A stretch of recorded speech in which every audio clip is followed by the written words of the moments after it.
Bonjour et bienvenue dans cette séance qui fera l'objet d'une étude de solution aqueuse d'acide carboxylique par mesure de la conductivité de sa solution. Il s'agit en fait ici d'aborder un QCM et la solution en question, c'est une solution d'acide éthanoïque, donc un acide relativement faible avec une concentration C égale à 10-2 mol par litre, c'est-à-dire une solution peu diluée. Alors, on va chercher la concentration des ions hydronium dans S, le pH par application de la relation connue qui est pH, c'est le cologarithme de cette concentration et aboutir au taux d'avancement final de la réaction de dissociation de l'éthanoïque dans l'eau et qui est exprimé par cette relation. Alors, je détaille ici l'ensemble des étapes à suivre avant de cocher là ou les bonnes réponses de ce QCM. Alors d'abord, il s'agit d'un monoacide faible. Donc cette solution d'acide éthanoïque est en fait siège de deux réactions chimiques d'équation. La première, c'est en fait l'équation de dissociation de cet acide dans l'eau. Donc il s'agit d'un acide. Donc cet acide-là, il va céder un proton H+, lequel sera capté par l'eau pour nous donner l'ion hydronium et l'ion éthanoate. Donc c'est une réaction limitée. Donc il mène à un équilibre chimique. Deuxième réaction, c'est en fait concerne l'autoprotolyse de l'eau. En fait, l'eau joue tantôt un rôle d'acide,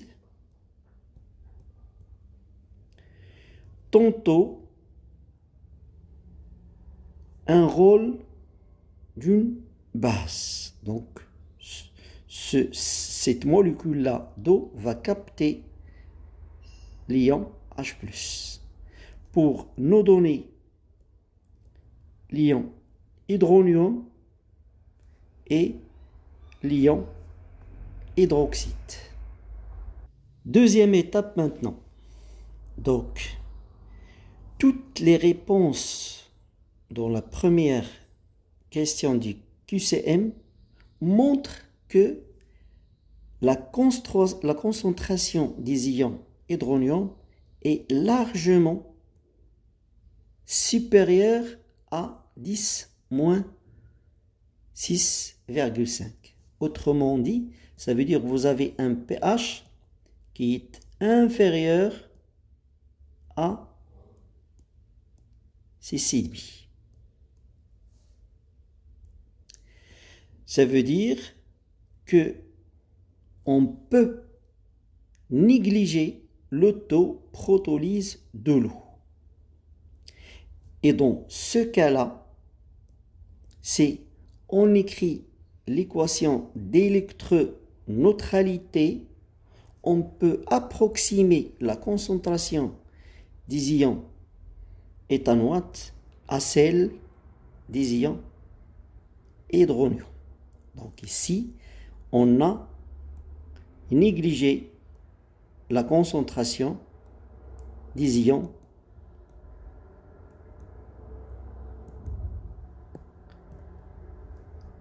hydroxyde. Alors le fait de négliger les ions hydroxyde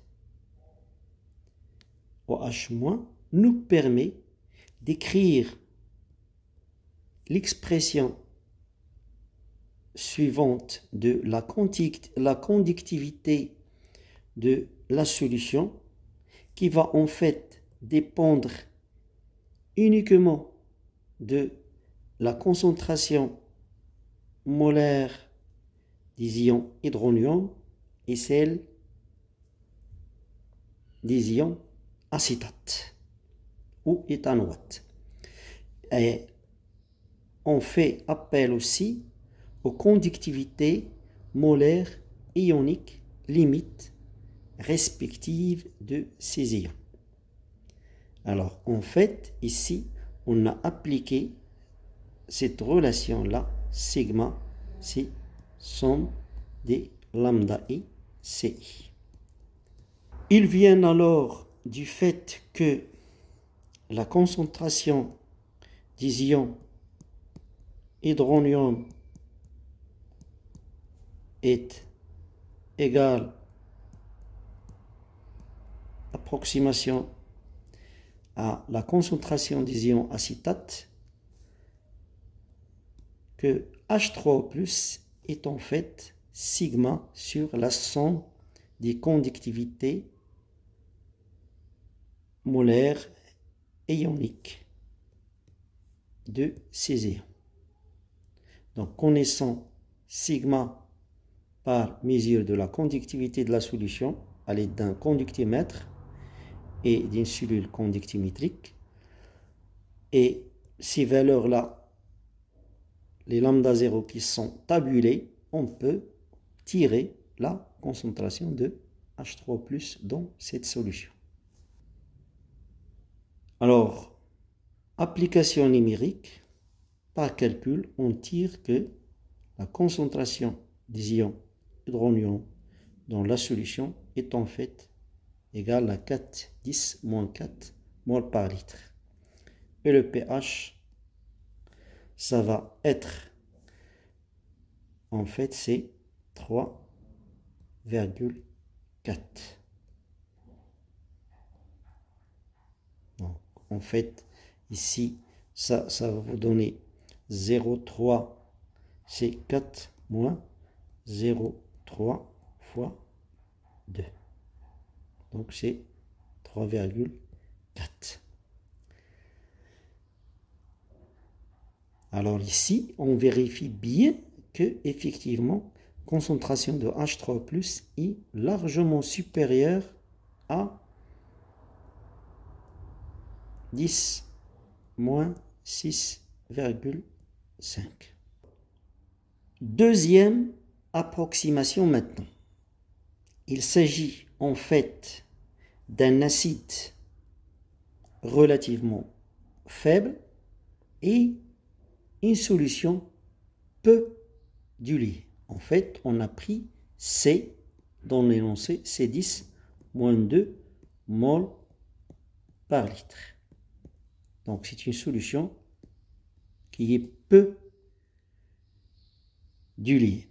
Alors qu'est-ce que cela veut dire en termes de relation?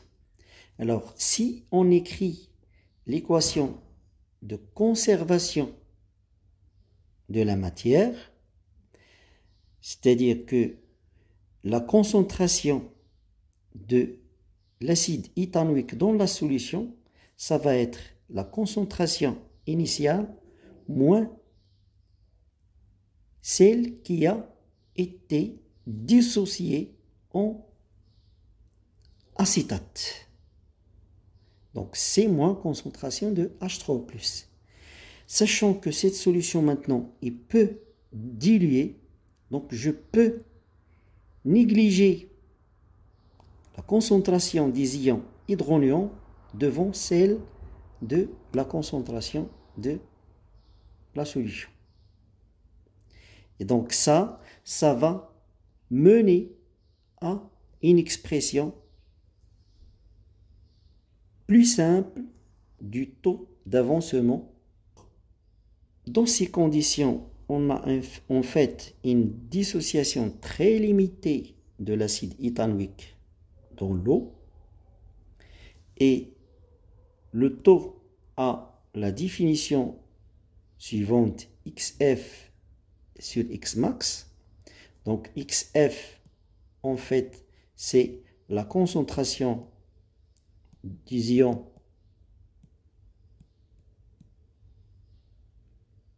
hydronium. Donc ça c'est en mol, donc on multiplie par le volume de la solution. Et le Xmax, quand la réaction est supposée totale, donc c'est en fait c'est C fois V. Donc je peux simplifier par ces V là et donc j'obtiens taux c'est 10 moins pH sur C. Bon, si on fait l'application numérique, on trouve 4%. Donc qui montre que en fait c'est une dissociation qui est très limité. Alors, ce qu'on a supposé au départ est bien vérifié. En fait, le pH de la solution est égal à 3,4.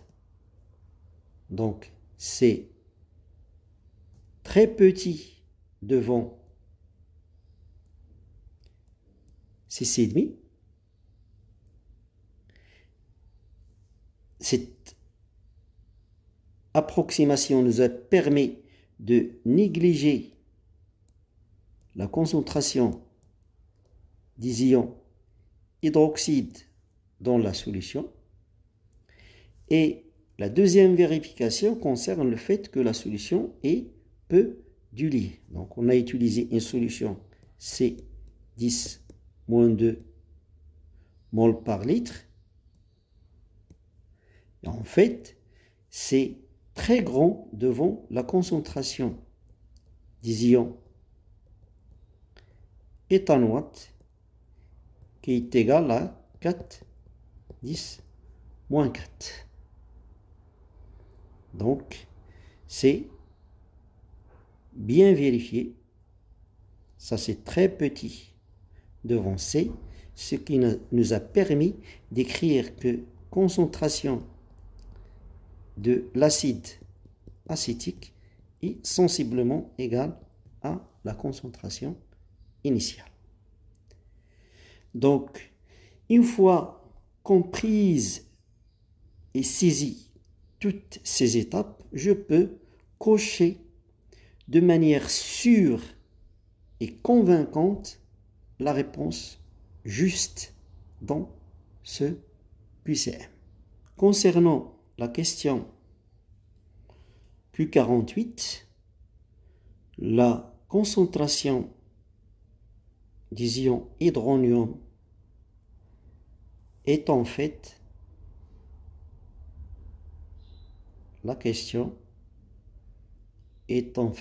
B, c'est-à-dire que H3O+ concentration est égale à 4,10-4 mol par litre. Alors, concernant maintenant la question Q49, donc ici, il suffit d'appliquer la relation pH égale le cologarithme de la concentration des ions hydronium, et donc on coche B.